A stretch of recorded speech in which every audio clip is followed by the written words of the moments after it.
I get consent because sex without consent isn't really sex. And I say this particularly because sex should be the best thing in the world. It's not anyone else's choice, and if it's not your choice, then you'll feel uncomfortable and sex becomes something people are scared of. I get consent because talking about what you're going to do is fun, and it's important to know what you're going to do with whoever you're doing and know what the boundaries are. Bristol Uni students are the first to see a new campaign trying to make sure that people get consent before having sex with another person. The Bristol University Students' Union and SARSAS, that's Somerset and Avon Rape and Sexual Abuse Support, have come together in the hope of spreading the message that sexual consent is a mandatory part of any sexual relationship. While previous campaigns have focused on giving consent, this one flips the focus on gaining sexual consent. The thing with this campaign is that it puts the onus on the perpetrator, but they're presumably the person that kind of might not care as much about getting consent than the victim. So how are you going to balance that? How are you working that? So what I think is really important is that if we can get more people to really understand the whole concept of sexual consent, then people who don't get consent, a light gets shined on them. They get highlighted. So people who are not interested in getting consent and feel that they have an entitlement to sex without, getting consent from somebody, those people will be highlighted.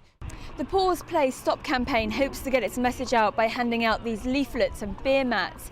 It's a campaign that will span over 2 years and eventually move on from the student community to young people more generally, and then the LGBT community as well. It's one the leaders think is necessary because sex education in schools isn't diverse enough. That we really believe that sex education in schools is just focusing often on pregnancy and how to avoid getting STDs or sexually transmitted infections, and we feel that having education around sexual consent and healthy relationships is a really important part of sex education. The Students' Union are supporting the campaign after passing a motion to end rape culture on campus last year. So rape culture is a culture in which rape statistics are really high. So 1 in 7 women students will be seriously sexually assaulted or physically assaulted while they're students. And not only are the statistics high, but also it's not treated seriously. So often women aren't believed when they come forward with their stories. Rape jokes are rife. I think it's particularly prevalent at university because it's the first time students are kind of away from home and can basically do what they want, and drinking a lot, and obviously having sex a lot. And so if they aren't aware of consent and what that looks like in practice and how to get it and how important it is, then it's very easy for sexual assault to happen. Education is the main aim of the campaign, but SARSAS, which runs an email and telephone helpline, are anticipating more calls.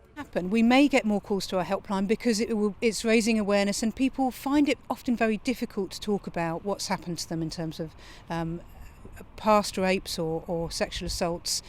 And so we do expect that more people will hopefully know about us and then be able to call our helpline or use our email support service as well. And that would be good, as long as they're getting the support that they need from organisations like ours, like SARSAS.